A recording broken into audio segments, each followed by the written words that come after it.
which takes you through a number of steps.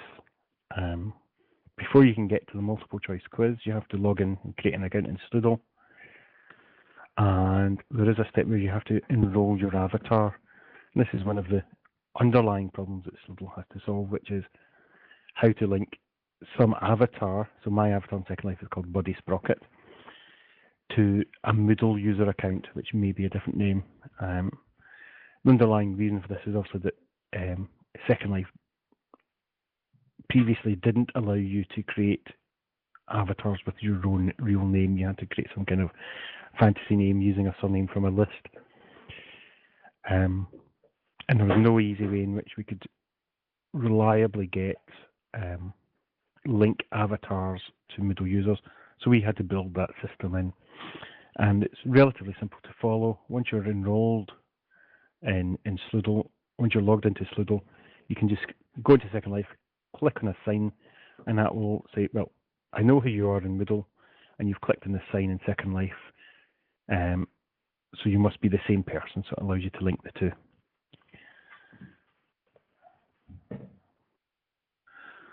And once you've done that, within that demo course, there is a music quiz.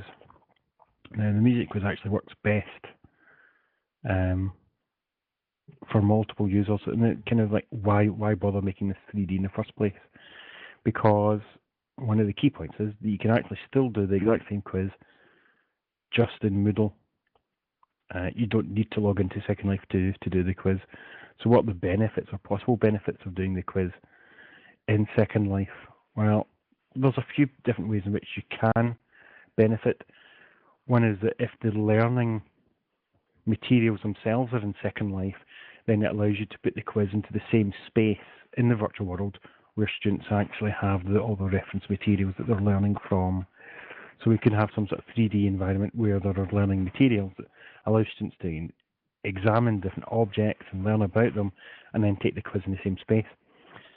With the music quiz, the other option is that we actually have 4 seats next to one another. So it's actually possible to do games based on this, where you have multiple students doing the quiz at the same time. As you can see in this case, we've also dressed up the quiz to look like some musical notes and a stave.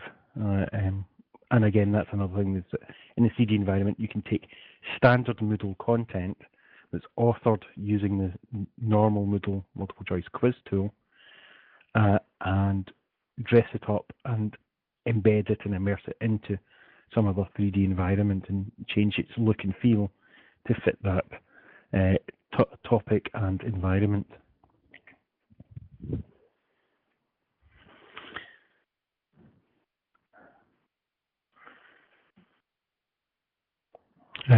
Feel free to raise hands or ask questions at any point, by the way.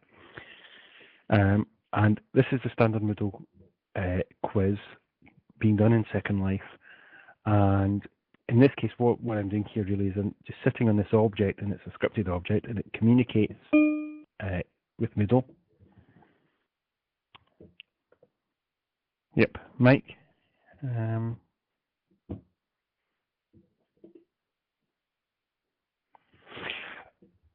What I would say is the music quiz was just a demonstration quiz. It wasn't really something we were teaching. We just needed some content to demonstrate how SLOODLE could be used, and we needed something that would be easy to create. So, in a sense that we just needed a topic that we could make some concrete examples quite quickly and easily, and music seemed to fit the bill.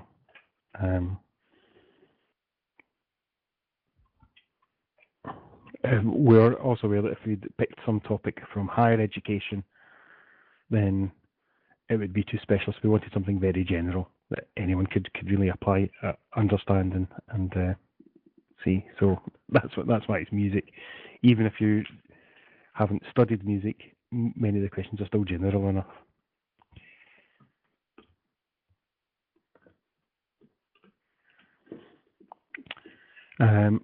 So the questions here are it's all being scripted, and the student is getting the question. Sorry, excuse me, I've got a crazy dog in the room with me. The questions here are all being scripted, and they're sent to the student through these dialogues. So students don't get to see the questions that each other are getting, and they don't see the answers they're each giving. So the students are doing this together. They only see their own questions and answers. There are actually other ways in which we can actually present the same material. So Second Life now has something they call shared media, and basically allows you to put a web page onto a surface in the 3D environment. And so that's actually the exact same quiz yet again. And that's it browsing the page on Moodle directly. There are some problems with this. One thing is you don't need to worry about is that's actually a private view. If there was another avatar there looking at the same surface, unless they were also, if they would not see the same content as me, because one thing, if they weren't actually logged into Moodle, they would just see the login screen. If they were logged in and they were also enrolled in the course, they would see their own version of that page. So although we have a web page in a 3D environment, one of the key things to remember is that each individual Second Life browser is a separate web client. And so each individual Second Life web client needs to log in individually to Moodle and is treated by Moodle as a different user. It also creates problems if you're trying to share common material, or if you do want people to see the same quiz, well, they're not necessarily going to see the same content. What if the quiz delivers random questions?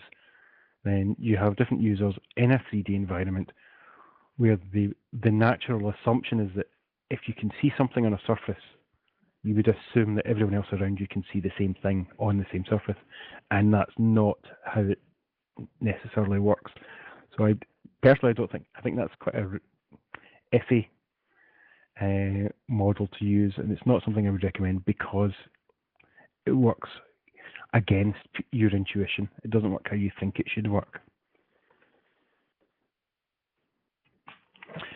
An alternative that you can do, and relatively recently they've made some fixes so this actually works properly, again with shared media, is you can deliver web pages to surfaces that are on objects that are called HUD objects.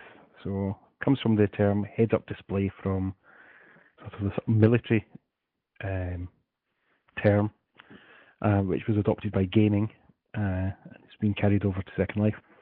And it's basically user interface elements that are created in the game itself and created in world, and so you can script and create and modify these, and are then attached to the user screen.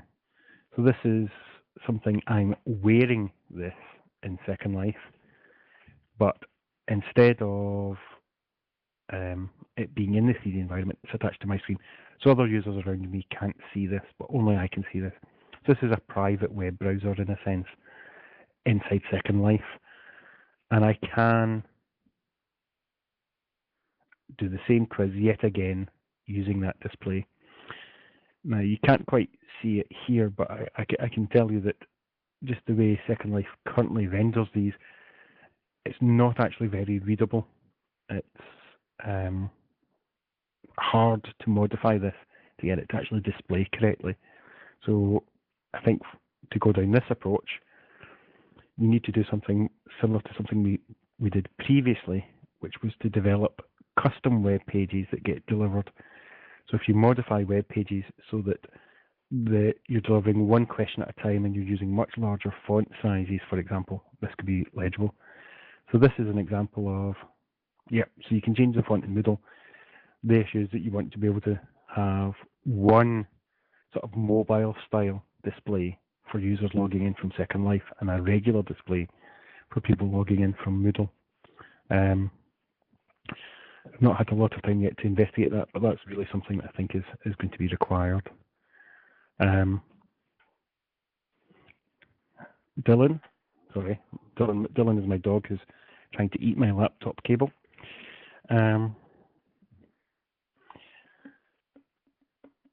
So this was a tool that's kind of something that we delivered and haven't really worked with for a while, called the Quiz HUD.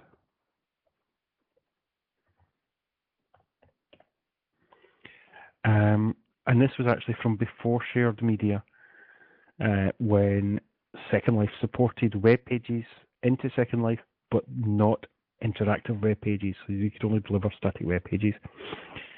And so Peter Bloomfield, my research assistant, developed a system that delivered web pages, and it was a scripted device, and the buttons around the side had to be used to actually interact, and they were all sort of scripted in Second Life.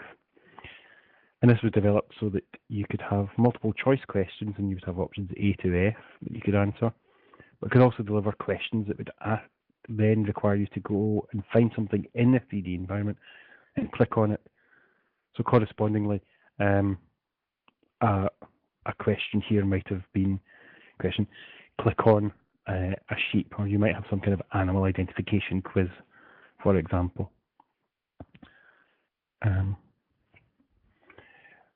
This was developed, and then obviously, as soon as we sort of developed that, then the people at London Lab started updating how Second Life works with web pages and allowing more options. So it's kind of like decreasing the time. Sometimes you go to a lot of work developing something like this, and then new features come out in Second Life or OpenSim. I mean, oh, I didn't need to do that. Now I can do things much more directly just by putting an interactive web page there. I don't need to do all these sort of scripted buttons and things. And I spent a lot of time talking about multiple choice quizzes so far. That's pretty much all I've spoken about. But that's just to get some flavour of the possibility range, because we can see here that even just for a multiple choice quiz, there's a whole bunch of different ways in which we can try and put that into Second Life, and different ways we can interact with it.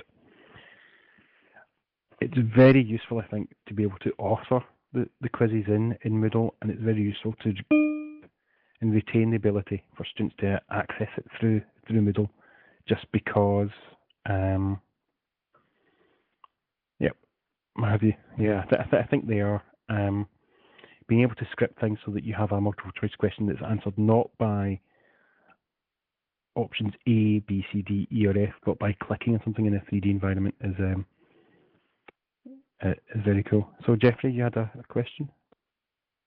Oh, I was actually just going to make a comment, Daniel, about what you're saying, and I think the really important thing here is that the students don't have to go out of the environment. So what you can do is you can combine learning activities with formative tasks and then with summative tasks, all within the one environment. And yes, I know you've only shown one particular format for the questions, but the principle here, I think, is the really important one, that if you're going to set up learning activities for students inside something like a virtual 3D world, then you don't want the students to learn how to use the 3D world, then they have to come out and then do assessment tasks in the 2D world. So I guess the key here is to align the learning outcomes, I guess, as to why you got them in the 3D world in the first place, with the activities you're getting them to do there, then couple that with the appropriate assessment tasks, all within the one environment. Yeah, I think I agree with that. I think one of the nice things about retaining the ability to do the quiz on the web, though, is sometimes that you may have students with different special needs or special requirements, where you already may have a challenge of having to provide alternative materials for learning, but it means you don't need to also provide alternative assessments. You can say, well, here's some additional alternative materials that are more accessible, but the assessment is the same, so you can satisfy some of those accessibility issues, that students are still learning the same content in principle and they're still having the same assessments, and slightly reducing the need to duplicate everything slightly.